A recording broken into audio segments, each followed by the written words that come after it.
जनहित जनता पार्टी के राष्ट्रीय अध्यक्ष श्री जगदीश सिकरवार जी, आज ज्योतिनगर उषा पांड में इनकी साप्ताहिक की बैठक थी। मैं जानना चाहता हूं कि उसके मुद्दे क्या थे और आज की मीटिंग का क्या सार रहा। सर जी मुकेश जी, आपके क्वेश्चंस बड़े ख़तरनाक होते हैं, तो राष्ट्रीय मीडिया भी इस तरह की क्वेश्चंस नहीं करती। तो क्या जानना चाहते हैं? हम तो बताते हैं, हमारा बड़ा स्पष्ट है कि हम लोग जन जन तक पहुंचना चाहते हैं। जो जन जन की समस्याएं हैं और जो पार्टियां भरोसा दिलाती हैं और सिर्फ चुनाव के समय पे जो वादे किए जाते हैं और उसके बाद उन क्षेत्रों में उन लोगों की तरफ मुड़ के देखा भी नहीं जाता। आप देखते होंगे कई बार जिस क्षेत्र की जनता जागरूक है वहाँ पोस्टर लगा देते हैं वो कि मंत्री जी लापता हैं, खो गए हैं, गुमशुदा हैं, सांसद जी गुमशुदा हैं, विधायक जी गुमशुदा हैं। आजकल जो है दिल्ली में केजरीवाल जी गुमशुदा हैं, ये बताया जा रहा है। और वो बाहर से बैठे बैठे ही वो कोई न कोई बड़ा कांड करवा देते हैं। तो अब आजकल आप देख रहे होंगे कि उनको दिल्ली में काम करना चाहिए। और अभी पंजाब पुलिस से जिस तरीके का उन्होंने तांडव करवाया है दिल्ली में, हरियाणा में, और पंजाब पुलिस की जो छवि है वो पंजाब पुलिस की छवि खराब नहीं हुई है, वो माननीय मुख्यमंत्री साहब की छवि खराब हुई है, केजरीवाल जी की छवि खराब हो रही है। क्योंकि इससे ये दिखता है कि अगर आपके हाथ में देश दे दिया जाए तो दुर्भाग्यवश कह नहीं सकते कि हिटलर को आप पीछे छोड़ देंगे। और आपके पास मुफलर हुआ करता था और वो आज मुफलर नहीं है, तो बड़ा दुर्भाग्य है। आप ये सब कैसे कर लेते हैं आडंबर, ये तांडव करने में आप माहिर हैं, लेकिन इस तरह की राजनीति से काम नहीं चलेगा। आपकी भी टांग खींचने वाले बहुत हैं, क्योंकि आपने ऐसा कुछ नहीं किया इस जनता के लिए और अभी आप अपने विषय से मुकर रहे हैं, यू टर्न ले रहे हैं, ये जनता सब जानती है। और हमारा जनहित जनता पार्टी का तो सिर्फ उद्देश्य है जन जन को विकसित करना, जन जन तक पहुंचना। और इस सरकार के जितने भी प्रयोग हैं, जितने भी स्कीम हैं, योजनाएं हैं, सरकार वचनबद्ध है हमारे अंतिम जन को डेवलप करने के लिए, और हम उस प्रयास को सफल बनाएंगे। और हमारा इसी तरह से निरंतर प्रयास चलता रहेगा। और हम जन जन को विकसित करना चाहते हैं, देश को विकसित करना चाहते हैं। और बाकी तमाम अड़चनें हमें आ रही हैं। जैसे कि आज का मीटिंग का जो मुद्दा छाया रहा, चुनाव आयोग द्वारा चुनाव चिन्ह और फ्लैग नहीं देना, इसके बारे में आप क्या प्रयास करेंगे?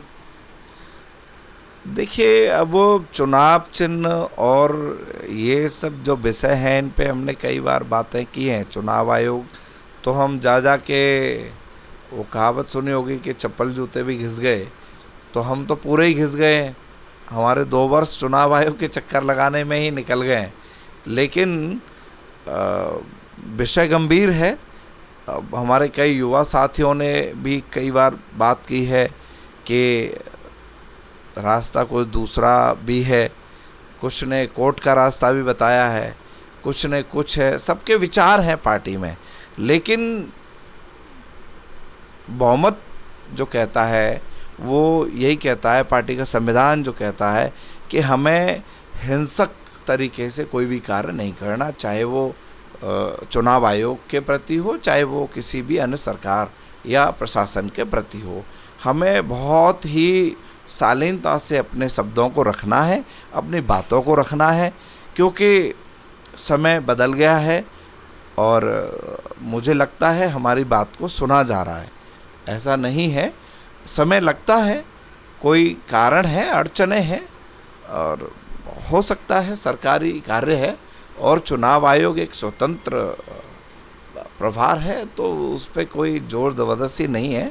लेकिन हम प्रार्थना समय समय पे करते हैं, लिख के भी देते हैं, और कोशिश है हमारी कि जल्द से जल्द शायद उनकी समझ में आ जाएगा कि हम लोग कार्य कर रहे हैं और हमारी यही प्रार्थना भी है उनसे कि आप जो है हमारे साथ, हमारे युवा साथियों के साथ और हमारे साथ सैकड़ों हजारों लोग जो जुड़े हुए हैं उनके साथ, और लोकतंत्र का खिलवाड़ न बनाएं।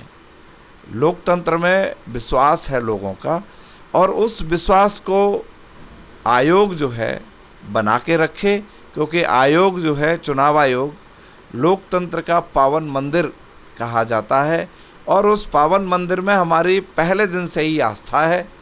लेकिन कुछ पुजारियों के कारण या फिर हमारी थाली में प्रसाद के कारण कुछ चीज़ें भ्रमित हुई हैं, या तो हम भ्रमित हुए हैं या फिर आयोग का जो पावन मंदिर है वहाँ प्रसाद सही से नहीं चढ़ा। आप सब जानते हैं, तो लेकिन दुर्भाग्य विषय है, दुर्भाग्यवश ऐसा हुआ है, जानबूझकर मुझे नहीं लगता कि जानबूझ के ऐसा आयोग ने किया है। आयोग में बहुत अच्छे अच्छे अधिकारी हैं और हमारी बात को सुनते हैं, समझते हैं, उस पर कार्य भी करते हैं। तो कारण कुछ भी रहे हों, कई बार बिना कारण के भी कारण बन जाता है। जी, जैसा कि जगदीश जी का कारण था कि ये चुनाव चिन्ह के लिए चुनाव आयोग के लिए आशावान है और ये आशा करते हैं कि चुनाव आयोग इनकी बात सुनेगा। इनका कहना है कि हिंसात्मक रूप से कुछ नहीं करेगा। ये हाथ जोड़कर चुनाव आयोग से गुजारिश ही कर सकते हैं कि इनको चुनाव चिन्ह दिया जाए, और लास्ट में ये कहते हैं कि ये आशावादी है और आशा करते हैं कि चुनाव आयोग इनकी बात सुनेगा और इनकी पार्टी को जल्द से जल्द चुनाव चिन्ह और झंडे प्रदान करेगा। मैं दैनिक समाचार के लिए मुकेश कुमार।